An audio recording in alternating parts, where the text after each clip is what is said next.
Normalisation जो है ना, ये एक ऐसी प्रक्रिया है जिसकी वजह से कई विद्यार्थियों को नुकसान उठाना पड़ जाता है और कई विद्यार्थी ऐसे होते हैं जिनकी लाइफ भी चेंज हो जाती है, अच्छा भी उनको फायदा मिल जाता है।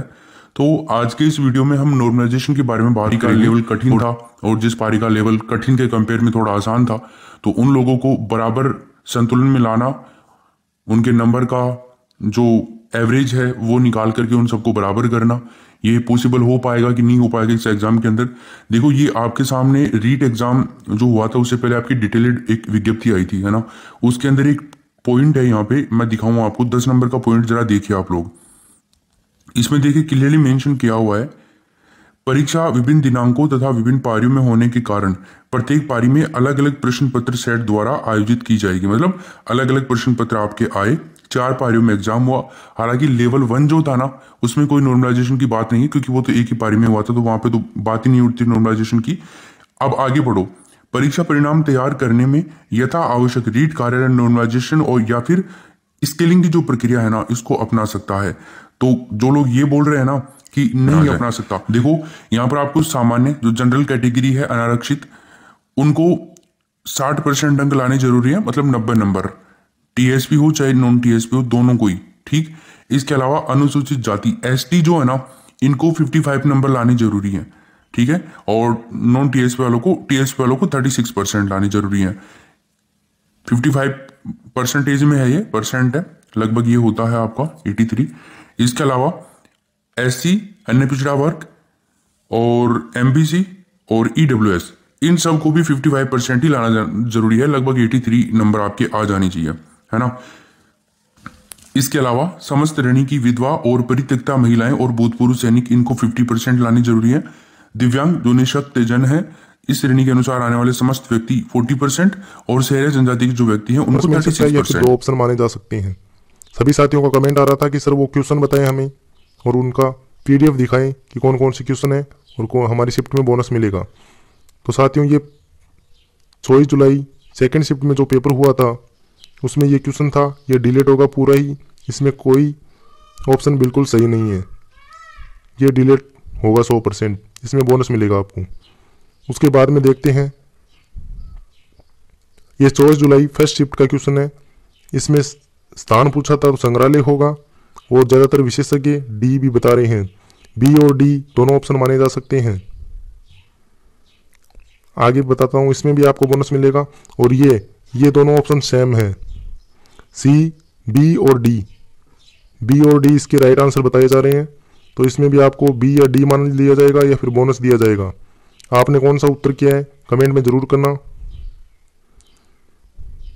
और इसके बाद में ये 100% आपको बोनस मिलेगा, ये क्वेश्चन ही गलत है, इसमें ज्ञात्रिक कुल होगा। हाँ, अगर महात्मा बुद्ध का पूछा जाता, इसमें रॉन्ग मिस प्रिंटिंग हुई है जरूर, महात्मा बुद्ध का पूछा जाता तो इसमें शाक्य हो जाता राइट आंसर, इसमें आपको बोनस मिलेगा 100%। ये 24 जुलाई फर्स्ट शिफ्ट के क्वेश्चन है। और नेक्स्ट दिखा देता हूं मैं, परिवार कल्याण विषय भारत के संविधान की किस अनुसूची में है? ये या तो ऑप्शन इसका डी होगा या फिर 7वीं अनुसूची होगा, ठीक है साथियों। इसमें भी आपको बोनस मिलने की संभावना है। अगर पंचायती राज में ये विषय है तो डी होगा, अगर नहीं है तो आपको बोनस मिलेगा। इसके बाद में इसमें भी विशेष विषय के 2 उत्तर बता रहे हैं, बी और सी, इल्तुतमिश और मोहम्मद बिन तुगलक। इसके बाद में साथियों मैं बात करता हूँ नेक्स्ट क्वेश्चन की। ये छंद वाला क्वेश्चन था संस्कृत में, इसमें ज़्यादातर साथियों ने मालिनी भी किया है और वसंत तिलका भी किया है। तो इसमें दोनों ऑप्शन भी राइट मानने पड़ सकते हैं क्योंकि मालिनी का भी मैच होता है। 15 वर्ण थे फर्स्ट लाइन में, उसके बाद में 14 थे क्योंकि तय हलंत नहीं था उसमें मालिनी वाले छंद में। तो इसमें बी और सी दोनों ऑप्शन हो सकते हैं या फिर बोनस भी मिल सकता है। इसके बाद में हम देखते हैं नेक्स्ट क्वेश्चन। ये एकार्थी शब्द था, हिंदी में था। तो एकार्थी शब्द सात और स्वभाव ये दोनों होते हैं, ए और बी दोनों उत्तर माने जा सकते हैं या फिर आपको बोनस दिया जा सकता है इस क्वेश्चन में। और ये तो सामान्य तो कोई शब्द ही नहीं होता, सादत भी नहीं होता। इसके बाद में नेक्स्ट क्वेश्चन था देन दिनी, दे नंदिनी, ये तो भाववाचक संज्ञा है। इसमें विशेषण उत्तर हो सकता है और आपको बोनस भी दिया जा सकता है अगर आप आपत्ति लगाते हो तो। ये भाववाचक संज्ञा होगी। उसके बाद में मैं आगे नेक्स्ट क्वेश्चन दिखा देता हूं।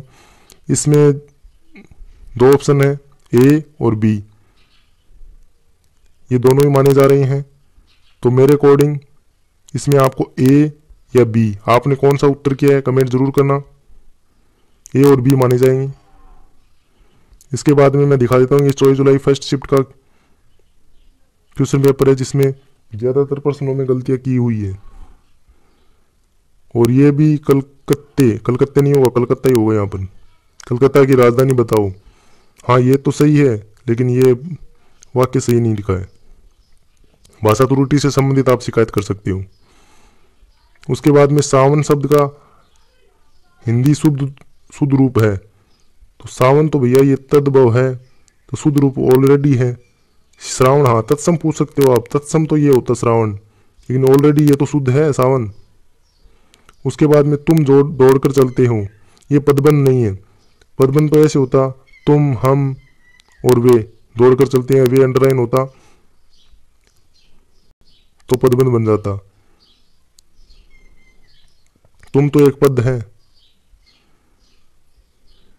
बहुत से पदों से मिलकर पदबंध बनता है। उसके बाद में ये निम्नलिखित में से शब्द का हिंदी मानक रूप है, तो हिंदी में सभी भाषाओं के शब्द काम में लिए जाते हैं, ये भी संस्कृत, विदेशी शब्द, अरबी, फारसी के, तो इसमें सभी ऑप्शन ये सही है।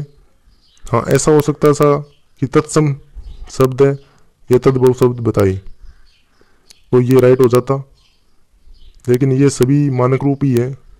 हिंदी में हम यूज करते हैं तो मानक रूप ही होंगी। उसके बाद में ये देखिए क्वेश्चन नंबर 32 है, 24 जुलाई फर्स्ट शिफ्ट। इसमें पूरे के पूरे पेज को भेजना आसान हो गया, ये आसन भूतकाल है, तो ये भी सही है। और ये पहले ये सुविधा उपलब्ध नहीं थी, ये दोनों ही सही है। तो इसमें भी ये ए और सी माने ऑप्शन माने जा सकते हैं। आपने कौन सा किया है कमेंट जरूर करना, और आपको बोनस भी दिया जा सकता है। उसके बाद में ये स्त्रीलिंग वाला, इसमें ये पर्सन ही पूरा गलत है। कॉफी होता तो हो जाता ये, लेकिन काफी है वो उभयलिंगी है। पुल्लिंग और स्त्रीलिंग दोनों में एक ही जैसा रहता है, तो इसमें आपको बोनस मिलेगा या फिर डिलीट किया जा सकता है पर्सन। इसके बाद में जीन्स का जोड़ा जो विशेष गुणसूत्र पर एक विशिष्ट स्थान अधिकृत करता है तथा समान गुण को नियंत्रित करता है कहा जाता है। तो साथियों इसमें जो साइकोलॉजी के विषय विशेषज्ञ हैं वो सी और डी बता रहे हैं, तो इन दोनों में से सी या तो सी होगा या डी होगा, या फिर दोनों भी माने जा सकते हैं, या फिर बोनस भी दिया जा सकता है आपको। इसके बाद में नेक्स्ट क्वेश्चन दिखा देता हूं मैं आपको। क्रियात्मक अनुसंधान का प्रमुख उद्देश्य है, तो साथियों इसमें डायग्नोसिस भी होता है और एक्टिविटी भी होती है। ए और बी दोनों ऑप्शन माने जा सकते हैं, या फिर बोनस दिया जा सकता है दो एक से ज्यादा उत्तर होने पर। इसके बाद में मैं दिखा देता हूं आपको, निम्न में से कौन सा थोड़ने के सीखने के नियम का हिस्सा नहीं है। तो साथियों इसमें और ये हो सकता था कि मुख्य नियम कौन से हैं। मुख्य नियम होते तो ए हो जाता, सी हो जाता और डी हो जाता, ए सी और डी, लेकिन साचर्य का नियम भी उन्होंने गौण नियम में दिया है। 5 गौण नियम दिए हैं, उसमें साचर्य का नियम भी सम्मिलित है। तो ये पर्सन भी डिलीट करने योग्य हैं या फिर बोनस के योग्य हैं। बोनस दिया जाना चाहिए इसमें 100%, क्योंकि ये पर्सन ही गलत है। अगर मुख्य नियम पूछता तो हो जाता ये साचर्य का नियम।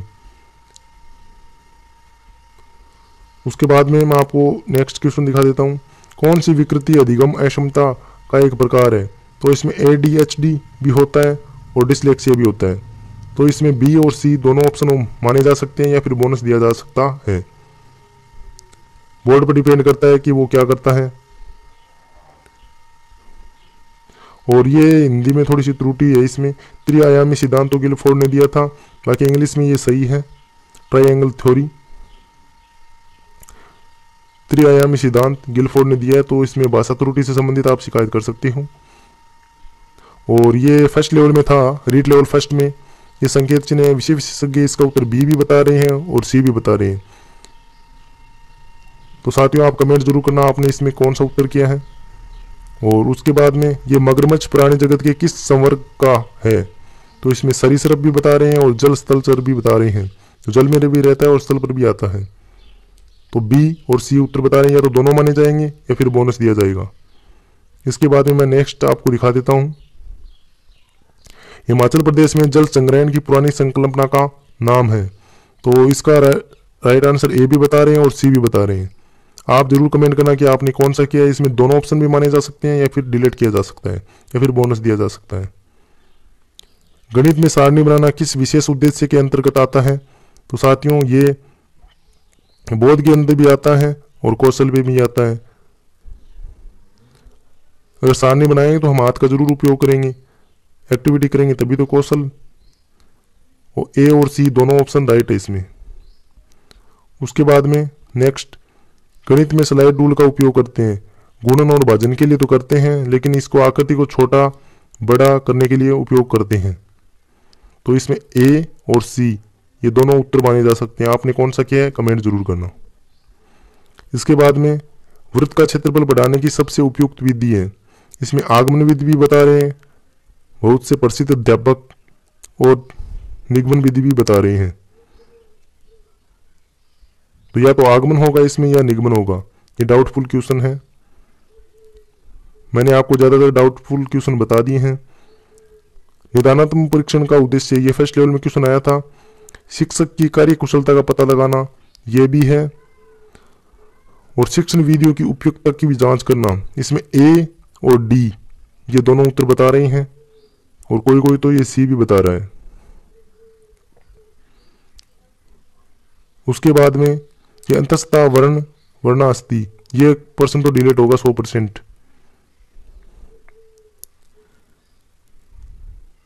ये ऐसे नहीं होगा इनका क्रम, ये व रे ले ये क्रम होगा, तो ये पर्सन भी डिलीट होने योग्य है। इसके बाद में रीड लेवल फर्स्ट का ये प्रतिभाशाली बालक की बुद्धि लब्धि होती है, तो 140 भी होती है टर्मन के अनुसार और 130 भी होती है करो एंड करो के अनुसार। तो इसमें ए और बी दोनों उत्तर माने जा सकते हैं। आप आपत्ति जरूर लगाना जब आपको मौका दे। इसके बाद में नेक्स्ट क्वेश्चन, ये निम्नलिखित कौन सी बचपन की विशेषता नहीं है। कोई अनुकरण आयु बता रहा है, तो कोई खिलौनों की आयु बता रहा है, कोई प्री गैंग एज बता रहा है, तो कोई सवाल करने की। इसमें भी चारों ऑप्शन में डाउट है, इसमें और इसमें दोनों में तो कंफर्म डाउट है। ये बता रहे हैं, कोई ये बता रहा है, तो इसमें या तो दोनों ऑप्शन मान लिए जाएंगे या फिर बोनस दिया जाएगा।